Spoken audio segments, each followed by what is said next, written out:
Thank you for joining us on Trauma Cupcakes. This episode we'll be doing an introductory to Dungeons and Dragons for John. I'm so excited. Zel and myself have played several times before. Nothing really deep or extensive, just kind of getting into it. So,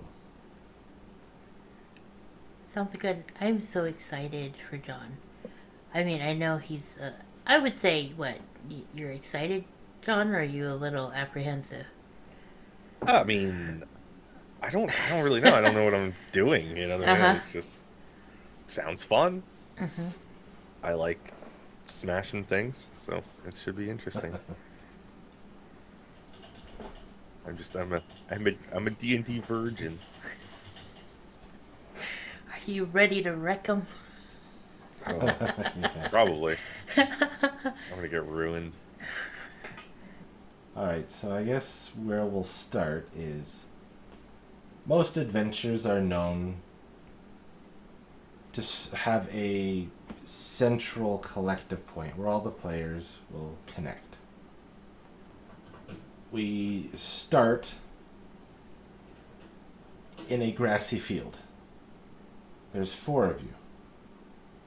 You recognize each other, but don't understand exactly why. The other 2 are very familiar as well, but you can't place them either. You see yourself in a field. It's nighttime. There's a bright moon lighting up the grassy field. The grass is about waist high. Your companions say something that you can't quite place, but you understand fully, agree to, and you begin running off in the direction of the mountain ridge. The mountains are a few kilometers away. And on it you see the lights of a city and a stone wall guarding the city. Within a few seconds you notice a dark shadow walking towards it. The 4 of you are on a full sprint, seemingly magic assisted, running maybe twice as fast as average. You're all lightly armored, but geared properly for your class. As you approach, one of your other companions will say something. Again, you can't quite hear what it is, but you understand what is said. You break off into a typical formation that you are aware of. And you notice now a giant, very tall and thin, lumbering towards the city.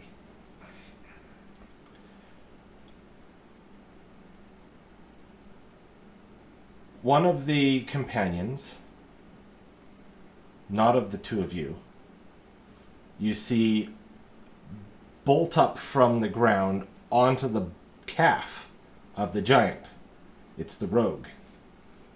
He starts climbing up the giant's calf towards the thigh by going around the outside of his knee and climbing up. The giant has taken notice, because these are not light little wounds that he's creating. He's stabbing in full-on 6-inch daggers. The giant takes notice and tries to brush him off with a very fast sweep of his hand. He disengages the giant's knee, doing a backflip, landing with a slight slide in the grass. Your other companion starts hurling fireballs. The giant then stomps one of his feet, and roars loudly, which seems to be enough to cause the town to react.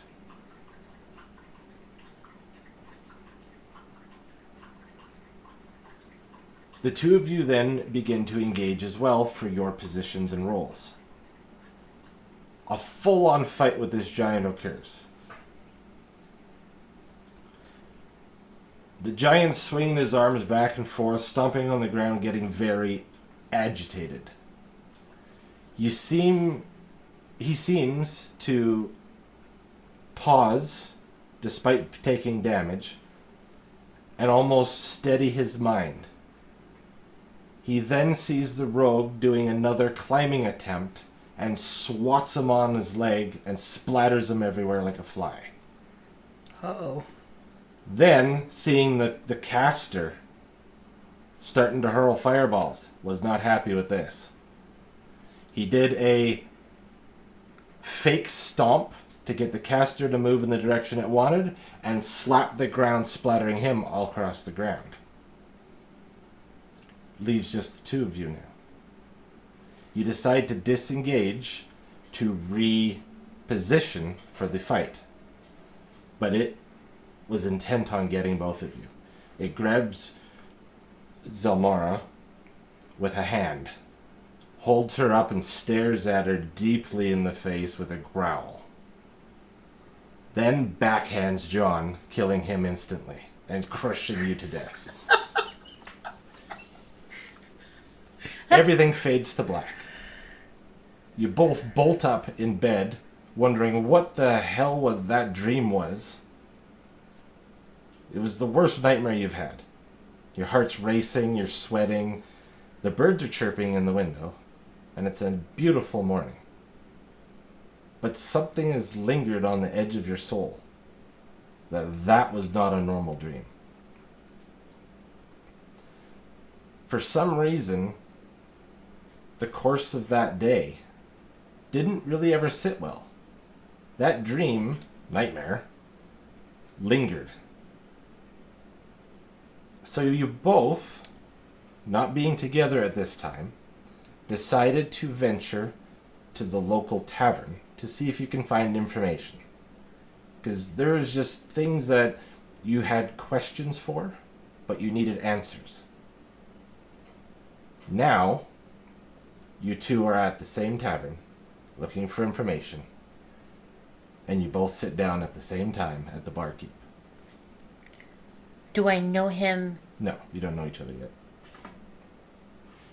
Okay, I get But that. it's like you both come in and sit down together, almost as if you were meant to be there at the exact same time. Do I recognize him from when I walk in? Faintly. Okay.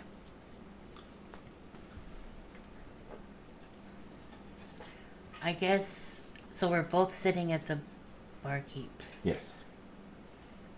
Um, The main bar where the barkeep is right there, able to face directly, not one of the tables off to the side or anything. You walk straight in. It's a normal bar, tavern kind of thing, a little bit of chatter. Not super busy because it's not quite at the peak. do I know the bartender? No. Okay, so this is a new kind of town for me. Yeah, it's an unfamiliar kind of zone. Does this town mimic what I saw in the dream? No. Okay. So I don't know the bartender. Mm-mm. I'll say, excuse me, barkeep. Yes, what is it? Can I have whatever you have on draft for me and this fellow over here? Sure, 2 pale ales coming right up. And he hands you the pale ales. That'll be 2 copper coins. Okay, I'll hand him the copper coins. And be like, I hope you like pale ale, friend. And I'll turn towards John.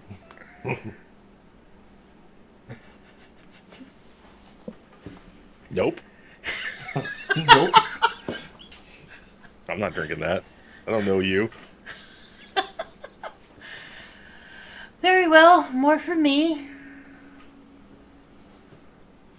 So, So the barkeep, noticing this awkward interaction between the two of you, asks if you're new to town and what your business may be here.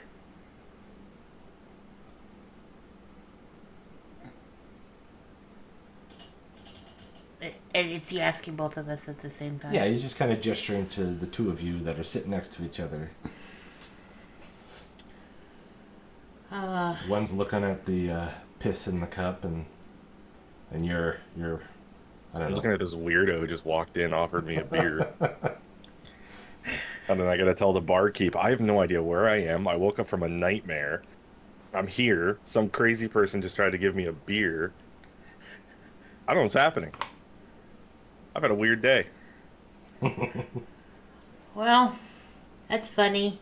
I too woke up from a nightmare where I was getting squashed by a giant. So I figured maybe if I offered a drink to some stranger, favor would look favorably at my way. Nothing weird about it. Pass it on to the person right next to you if you'd like. Just trying to right the really strange morning I had. We both had a strange morning then. We both had a weird ogre dream. You too. In the stream, did you have other companions? I think so. For a little while. Okay, so while you two are talking, a little halfling comes up.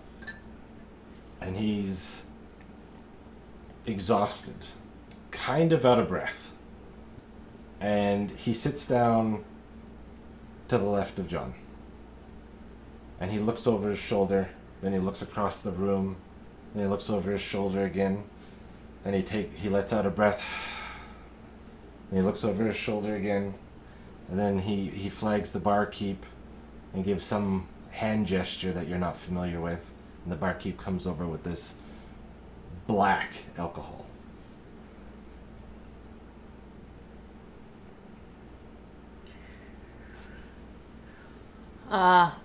What are you drinking there, my friend? He goes, well, I don't know you, but you look like a kind lass. Nobody's looking at me, are they? I'll look around. Do I notice anybody? Oh, don't mind yourself. This is, well, I call it squid ink, but it's just a very dark ale. Ah, so I guess you don't want this pale ale that the stranger here refuses to drink that I gifted him. It's a little too light Yeah, for yeah, me. you need to watch out. She's just offering people beer. I had a rough morning. We all have rough mornings. Were those dark things following you too? Dark things? Yeah, the weird people. I mean, she offered me a beer. She's not that weird. See, he's talking about dark things, and you want to call me weird for offering you a drink? I don't know you. I think.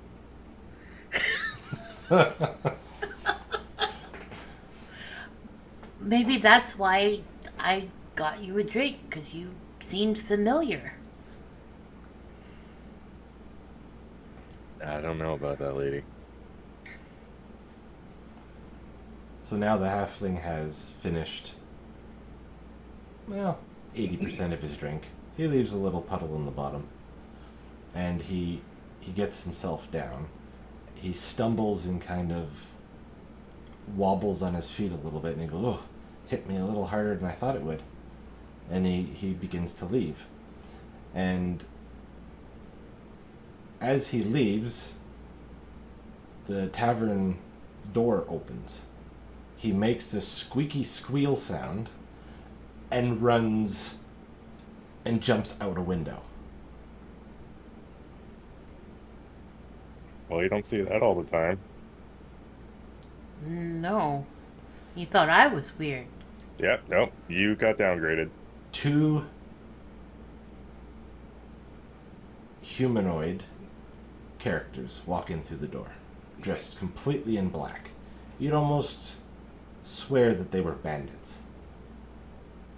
But when they came in, they undid their face masks and took their hats off, and they sat down at the table and just took a deck of cards out and started playing.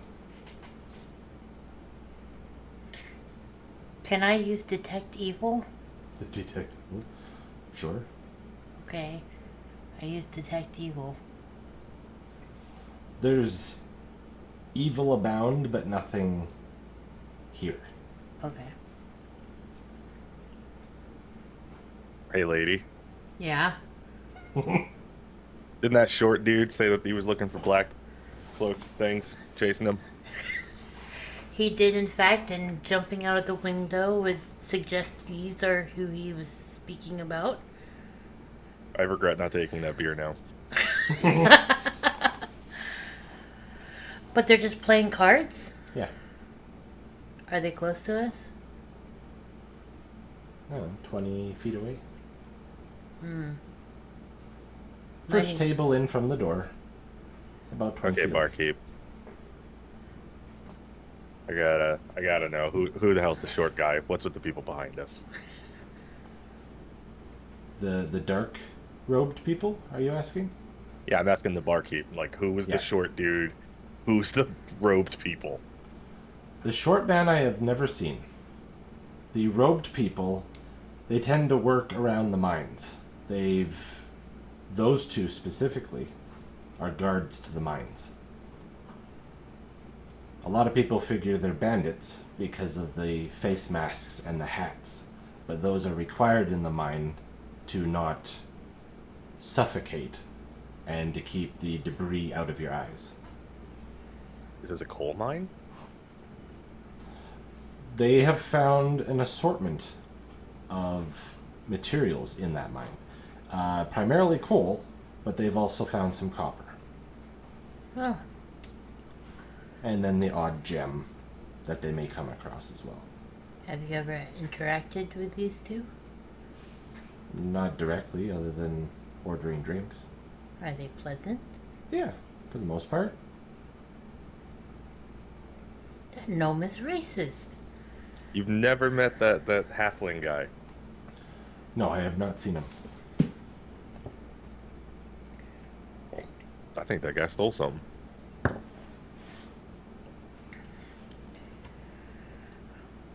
Well, he was drinking squid ink and was very paranoid, so perhaps you were right. It's none of my business, though. Unless someone has clearly been hurt. Nope. I flip around on the bar stool and just yell to the two dudes in the robe. Hey, you looking for a halfling?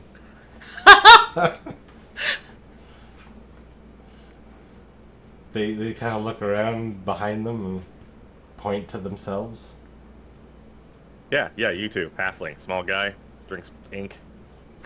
We got a few halflings that work in the mine, but we're not looking for anybody. Why? Because you guys broke in. Well, sorry. You guys walked in, and then the dude jumped out the window. What dude jumped out the window? Small halfling man. Oh, sorry, I don't know. Okay. Well, Well, you guys are descriptive. so you have not been wronged in any way. Everything is going well at the mines? Yeah. Few incursions on some curious goblins that wanted to see what was going on. But nothing really problematic. That's very hard, honest work. It is. Are you having drinks? No, not tonight. On shift? Yeah. We're on break. Well, we'll leave you to it. What game are you playing? Oh, nothing specific. Ah. Have a good evening. Thank you, you too. Well, and that was that. So, barkeep, any odd happenings? The barkeep is kind of glaze-eyed, like he's staring out the window that the halfling jumped out. And he's looking at some of the other windows. And then he kind of leans in close to the two of you and slides a little piece of paper right in front of Zelmar. Okay.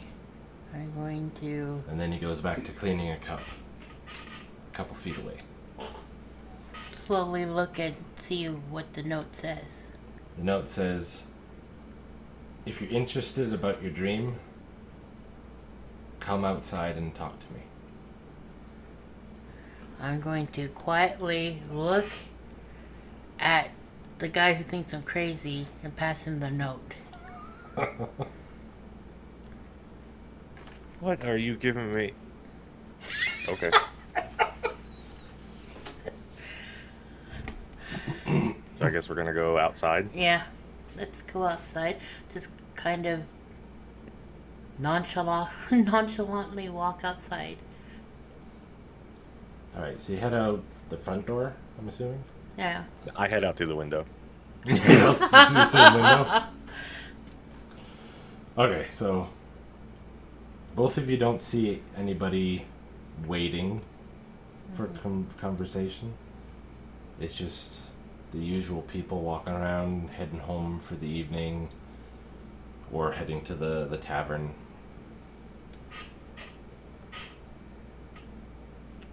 Okay, the barkeep said he would meet us out here to talk to us about our dream, but I don't see him.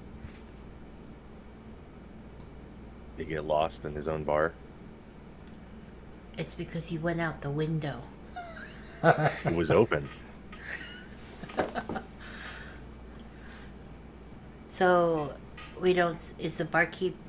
I'm gonna look through the window to see if he's still behind the bar. Yeah, the barkeep is still serving drinks I guess. and cleaning. I think he lied to us. I think he just wanted us to leave.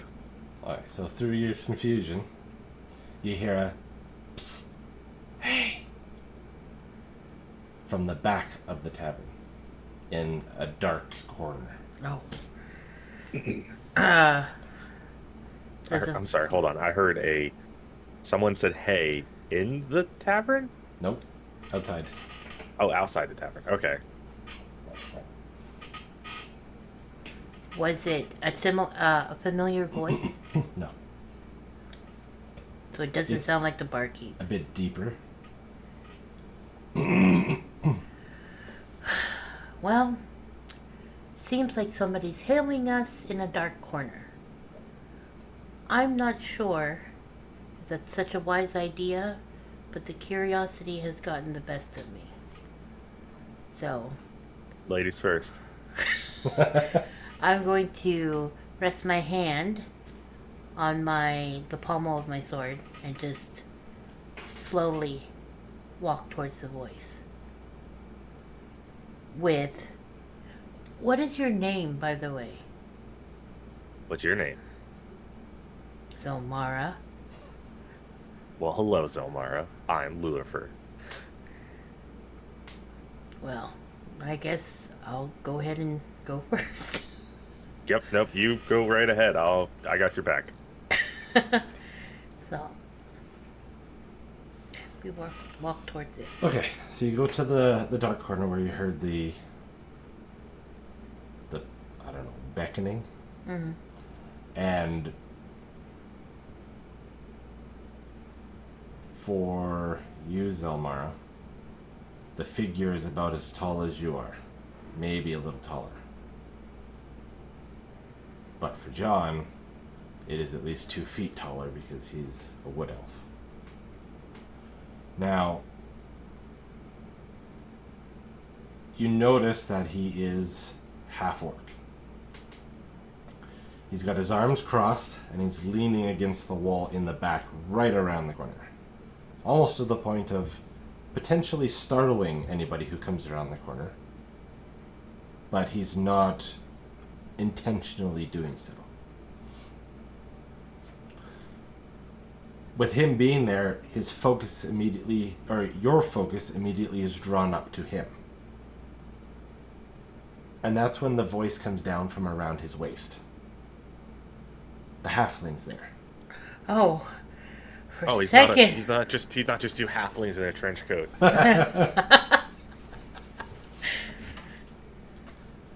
The half-orc is dressed in like full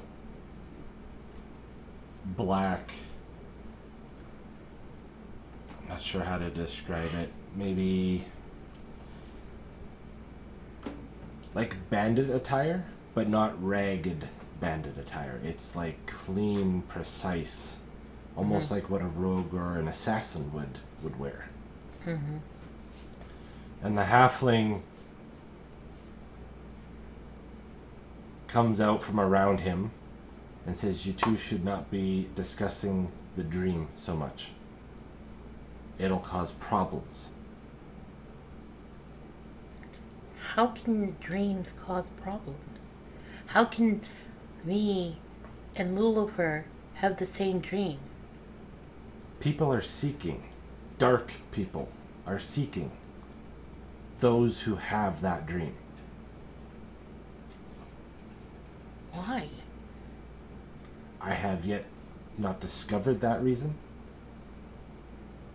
But anybody who has the dream usually dies shortly afterwards.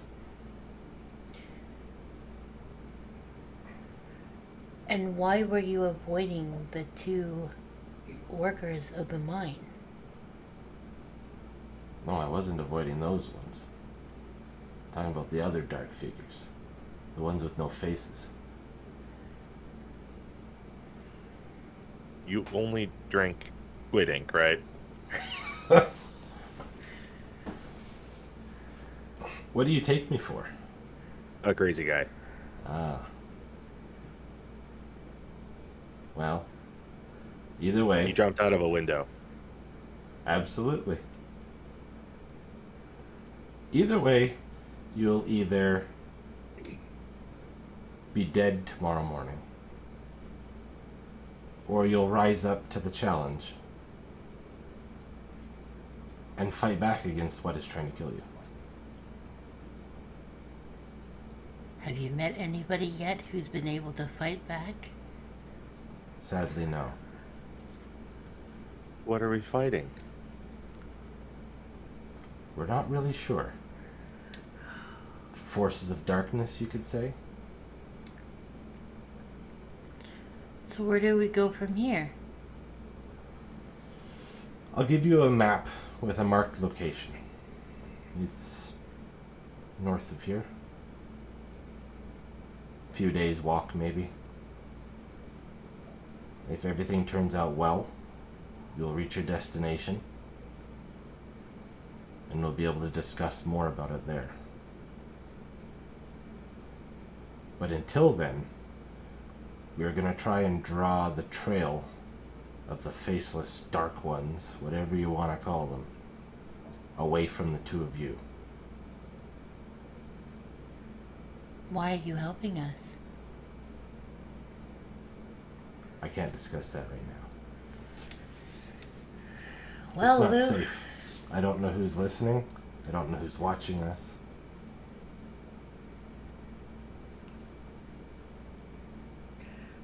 well, Lou, are you up for a grand adventure? I should have had that beer. Well, it doesn't sound like Short Stack here is giving us much of an option. Die or go. Either way, it sounds like we might die. So, I guess let's go check this out. Well, we could still have that beer and go tomorrow morning whenever we have more light. What time is it? We just woke up. No, it's the evening. Oh, Still got like 4 hours of sunlight. yeah, no. There's no point in going during the night, I imagine. But you probably got a good 5-hour trek till the next town. And that's with no issues along the way. I feel like we'll have issues. We've I both had a horrifying dream. We watched the halfling jump out a window. There's this giant orc man who looks like he's gonna rip us in half. Yeah, I think we'll wait till tomorrow. I feel like we just need to gather materials, our things, everything of that sort. Kind of prepare for the long trek. Oh, you've done this before, huh? I just like to be prepared. Fair enough. He says he knows, or the halfling says, I know this is a lot to suddenly throw on the two of you. We've done this a few times, and we're trying our best to make sure you succeed along your path. How many times have you done this? Yeah, who's we?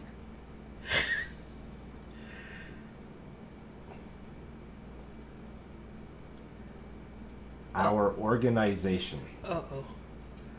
has been working the last 15 years to set this path right.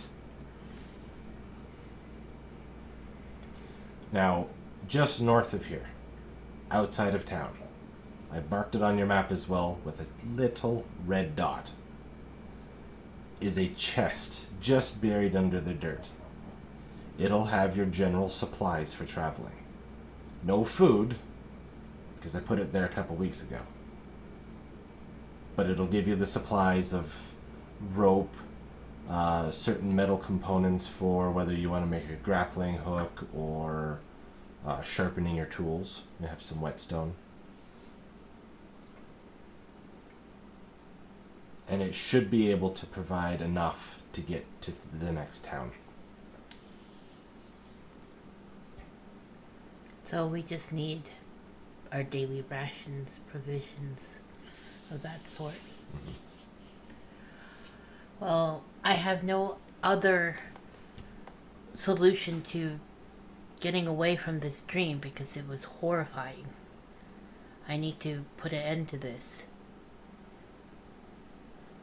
And he says, as he's about to turn and leave, the big half-orc guy is already walking away. And he goes, before I go, trust no one. Because you don't know who the real threat is. Once we've discussed it in the next place, you'll know who the threat is and what you can do against it. But till then, trust no one, stay on your path, and we'll see you soon. And he begins to leave. So that's all we got for this episode. If you're interested in hearing more, join us next time on Trauma Cupcakes. Bye! Bye! Bye.